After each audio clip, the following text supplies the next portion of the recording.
You think cutting people off means you failed to make it work. You think silence is avoidance. You think the people who walk away quietly, without drama, without explanation, without a single word, are the ones running from conflict. You are wrong. Dead wrong. The people who cut silently are not running. They are executing. There is a difference between retreat and a surgical removal, and most people will spend their entire lives never understanding that distinction. Most people will keep explaining themselves. Keep sending the last text. Keep waiting for the apology that never comes. Keep giving second chances to people who never deserved the first one. And they will call that loyalty. They will call that love. They will call that being the bigger person. What it actually is weakness with a story attached to it. Once you understand what silent removal actually is, once you see the architecture of power behind it, you cannot unsee it. You will watch people around you bleed energy into relationships that are slowly killing them, and you will understand something they don't. You will operate on a different frequency. And that gap, that distance between you and the unconscious majority, that is where your power lives. This is not about being cold. This is not about ego. This is about understanding one of the most ruthless and necessary laws of personal power. What you tolerate, you become. And the moment you stop tolerating in silence and start removing in silence, everything changes. Pay attention. Most people live their entire lives as an open wound. Someone hurts them, they bleed loudly. They call their friends. They post online. They rehearse the confrontation in the shower. They send the long message. They demand to be understood by the exact person who showed them they didn't care. And every single time they do this, they hand that person a weapon. They say, without saying it, you still have access to me. You can still affect me. You still matter enough to break me open. That is not strength. That is not communication. That is a performance of pain for an audience that is not paying attention. Weak men confuse noise with power. They believe that the louder they respond, the more respect they command. They believe that an explanation proves they are right. They believe that if they just say the right thing, in the right order, with the right tone, the person who disrespected them will finally understand. They are chasing comprehension from people who already understand completely. They just don't care. The average person cannot fathom that someone would walk away without a word. It destabilizes them. It removes their ability to craft a narrative where they are the victim. It removes their ability to reframe your exit as an overreaction. It removes their power entirely. And that is precisely why you do it. Robert Greene did not invent this. Machiavelli did not invent this. But they both documented what the most dangerous and effective people in history already knew intuitively. The withdrawal of presence is more powerful than any confrontation. Power does not announce itself. Power does not justify itself. Power moves, and in moving, it reveals the weakness of everything it leaves behind. 500 years ago, the men who lasted in courts and corridors of influence understood something that most people today still don't. It was not the man who argued the loudest who survived. It was the man who became unreadable. Who gave nothing away. Who removed himself before the trap was fully set. History has never rewarded the person who explained their exit. History rewards the person who is simply gone, and somehow, inexplicably, more powerful for it. Neuroscience confirms what strategy has always known. When you remove someone from your life without drama, without explanation, without even the dignity of a formal ending, you trigger something primal in them. Uncertainty is the most psychologically destabilizing state a human being can occupy. It is worse than rejection. It is worse than anger. The brain cannot close the loop. It keeps returning. It keeps running the data. And while they are consumed by the question of what happened, you are already gone. Already building. Already operating from a place they cannot access. Burn that into your memory. After this, you will never approach the removal of people the same way again. You will never feel the pull to explain yourself to someone who has already shown you who they are. You will become, to certain people, a mystery they cannot solve. And that mystery will haunt them. Not because you planned it to. But because people who are used to having access, who are used to being able to reach you, who are used to your emotional availability as a resource they can drain whenever they need it, those people have no framework for your absence. You will become untouchable. Not because no one can reach you emotionally, but because you will have developed the capacity to make decisions about who gets access without letting those decisions be ruled by guilt, by fear of conflict, by the need for closure, or by the need to be understood. You will be impossible to manipulate. Because manipulation requires a lever. And the moment someone cannot predict your emotional response, the moment they cannot count on your need for their approval, they have no lever. They are operating on you with a tool that no longer connects to anything. You will be strategically superior to every person still performing their pain in public. This is what you are becoming. Keep watching. Number 1.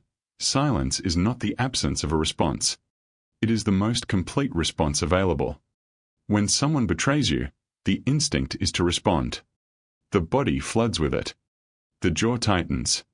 The mind starts building arguments, evidence, points of rebuttal. You want them to know what they did. You want the record corrected. You want, at minimum, an acknowledgement. This is your nervous system doing exactly what it was designed to do. The problem is that your nervous system was designed for physical threats in a social landscape that no longer exists. Your cortisol response does not know the difference between a lion and a friend who stabbed you in the back. It prepares you to fight or run, and most people, conditioned by social performance, choose a hybrid. They fight with words. They run to anyone who will listen. They turn their pain into content. What this does, psychologically, is keep the wound open.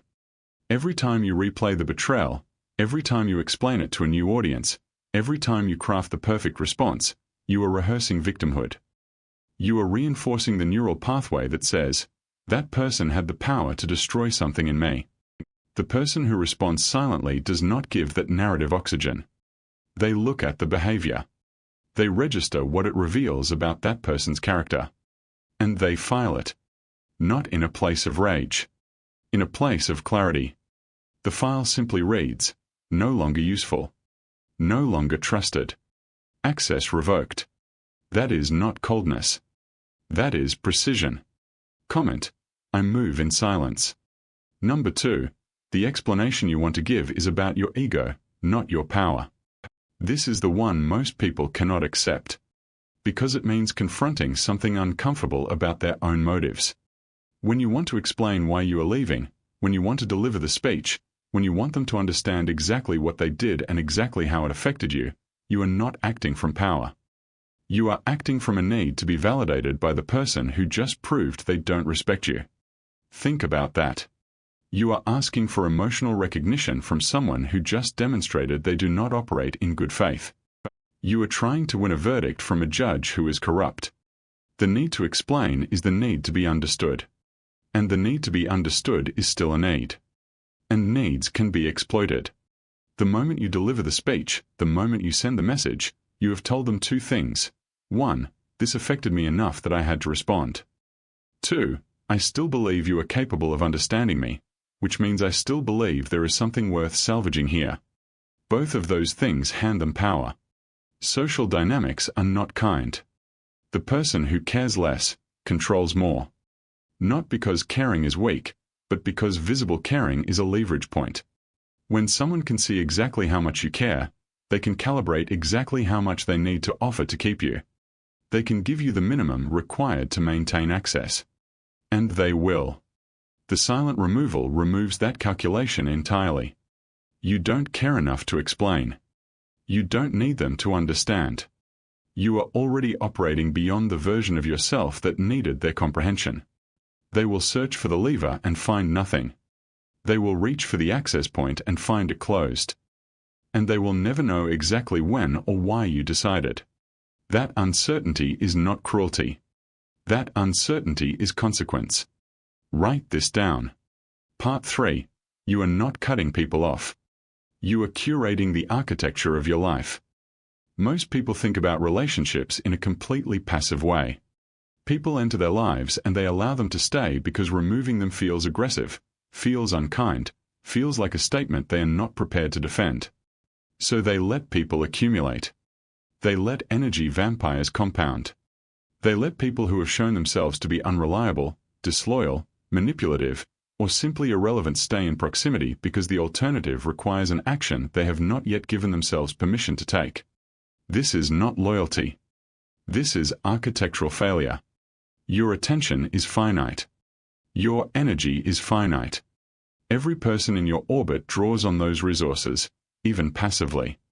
The person who never quite comes through but is always around. The friend who reaches out only when they need something. The family member who carries resentment but has never addressed it. The colleague who monitors your progress with suspicious interest. These people are not neutral. They are draining. And their drain is quiet enough that most people never notice it until they are already depleted. When you remove people without announcement, you are not making a dramatic statement. You are making an architectural decision. You are saying, this structure no longer serves the building I am constructing. You are making a strategic assessment about where your resources go and who has access to them. This is not personal. It is operational. The most effective people on Earth think about their social environment the way an engineer thinks about a system. Every component either adds load-bearing capacity or introduces structural risk. There is no neutral component. The person you keep out of sentiment who brings consistent instability is not neutral. They are a structural liability. And you are allowed to remove liabilities without explaining to the liability why it is being removed. Say it with me. My presence is not guaranteed to anyone. Number 4. The removal only works if you actually remove. Half measures are not removal. They are punishment. And punishment is not power. Punishment is still control-seeking behavior. Punishment says, I want you to feel the weight of what you did. Removal says, I no longer have interest in what you feel. The mistake most people make when they try to go silent is they go silent while remaining available.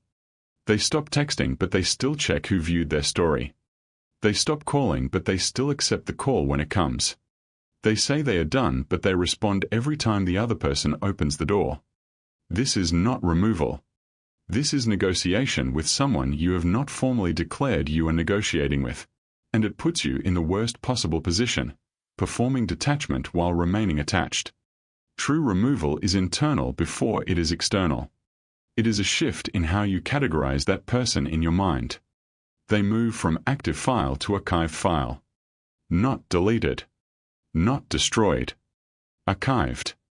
Meaning, assessed, processed, placed. When someone has been truly removed in your mind, their attempts to re-enter do not produce anxiety or longing or the adrenaline of potential reconciliation. They produce nothing. Or at most, a mild recognition, the way you might notice a cloud formation. You see it. You register it.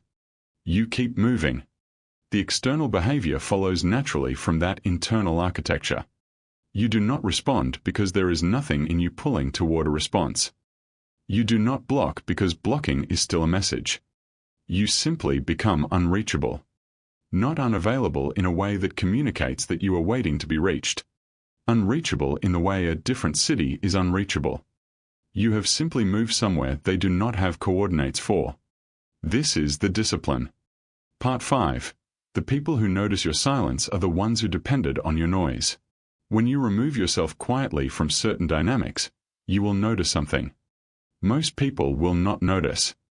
The ones who notice, the ones who reach out, the ones who probe, the ones who suddenly become concerned with your well-being, those people will tell you exactly how much they valued your emotional availability as a resource.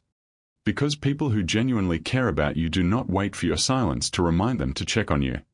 They were already present. The ones who reach out in response to your silence are the ones who are trying to restore their access. This is not paranoia. This is pattern recognition. Pay attention to who feels entitled to your response. Pay attention to who frames your silence as something being done to them. Pay attention to who immediately moves to guilt when they cannot reach you. These are not concerned friends. These are people who built their comfort on your consistency, and your withdrawal has disrupted their comfort. They are not reaching out for you. They are reaching out for what they had. For the version of you that was always available, always explaining, always accommodating. That version is gone. The person who understands power does not mistake guilt-motivated outreach for genuine care. They receive it, categorize it correctly, and make decisions from clarity rather than pressure. The pressure to respond, the guilt of being unreachable, the social obligation to explain your absence, these are control mechanisms. They function precisely because most people have been conditioned since childhood to believe that withdrawal of engagement is aggression. That silence is violence. That you owe everyone who wants access to you an explanation for its absence. You owe nothing. Burn this into your mind. Number 6. Your silence will be called many things by the people it affects. They will call it immaturity. They will say you are running away, that you lack the courage to have a real conversation, that you are emotionally unavailable, that you are punishing them, that you need to heal, that you are not as evolved as you think you are. They will reframe your removal as a character flaw. Because if your silence is a flaw, then they are not being removed. You are simply broken. And a broken person's removal does not count. A broken person will eventually come back. This is the narrative they construct to protect themselves from the truth. The truth is simpler. Your silence told them more than any conversation could have. It told them that you had assessed the situation, assessed them, and determined that no further engagement was worth your time or energy. That assessment, communicated without words, is the most complete rejection possible, because it carries no opening. There is no door left ajar. There is no version of events where they can reframe the situation and reopen negotiations. The silence is the verdict, the sentence, and the execution all at once. And they know it. Even when they pretend they don't. The reframing, the anger, the sudden concern, the character assassination, all of it is a response to the completeness of what you did. If your removal were incomplete, they would not need to work so hard to explain it away. The intensity of their reaction is confirmation that you did it correctly. If this resonates, subscribe to Dominion Protocol. Part 7. You are not doing this out of hatred. You are doing this out of respect for yourself. This is the distinction that separates surgical removal from childish avoidance. The person who cuts off silently out of rage, out of the desire to wound, out of the pleasure of being unavailable, that is not power. That is still a relationship with the other person. It is still being defined by them, just from the other direction. True removal is not driven by emotion. It is driven by assessment. You have looked at what someone has shown you. You have taken it seriously. You have decided, without drama, that what they have shown you is incompatible with the life you are building. And you have moved accordingly. This is the highest form of self-respect available in social dynamics. Because it requires you to override the social conditioning that says every relationship deserves a conversation, every conflict deserves resolution, every person deserves an explanation for why they no longer have access to you. It requires you to hold your own assessment above the pressure of social obligation. It requires you to trust your own read of a situation more than you trust other people's comfort. Most people cannot do this. Not because they lack the capability, but because they have never given themselves permission. They have been trained to believe that their discomfort is the price of being kind. That enduring problematic people is nobility. That speaking up for themselves is selfishness. They will endure. They will explain. They will accommodate. And they will slowly disappear from the inside while remaining perfectly present on the outside. You will not. Now we arrive at the place this has been building toward. Everything before this moment was preparation. Every numbered section, every psychological framework, every strategic principle, all of it was preparing you for the one thing most people will never do. Kill the version of yourself that needs permission. That version of you, the one who waits for the right moment, who hopes someone will eventually see what they are doing to you, who rehearses the confrontation but never delivers it, who gives one more chance out of fear that removing someone means you are the bad one, that version of you must not be reformed. It must not be reasoned with. It must not be given space to find compromise. It must die. You execute the part of you that confused tolerance with virtue. You execute the part of you that thought your pain was invisible to the people causing it. You execute the part of you that believed if you were just patient enough, loyal enough, available enough, people would eventually show up at the level you deserve. They showed you who they were. Every time. And the old version of you kept looking for a different answer. That version is no longer in charge. You stop asking for permission to remove what does not serve you. You stop requiring consensus from your social environment before you make decisions about who has access to you. You stop performing availability for people who have demonstrated they will drain it. You stop explaining your exits to the people you are exiting. You stop negotiating with people who were never negotiating in good faith. You become the kind of person who acts from assessment, not emotion. Who moves from clarity, not from the need to be understood. Who protects their architecture without guilt, without announcement, without apology. The old version of you that needed to be liked by everyone is gone. The version of you that needed the last word is gone. The version of you that confused activity with power is gone. What remains is something quieter, something more controlled, something with a longer horizon. Something that understands that the most powerful statement you can make to most people is your absence. That the most complete rejection is the one that arrives without a message. That the most dangerous version of you is the one they cannot read, cannot predict, and cannot reach. You are not here to be understood by people who are never trying to understand you. You are not here to maintain access with people who are only using that access. You are not here to make your evolution comfortable for people who benefited from your stagnation. You have assessed. You have decided. You have moved. And you did not say a word. Comment: the old version of me is gone.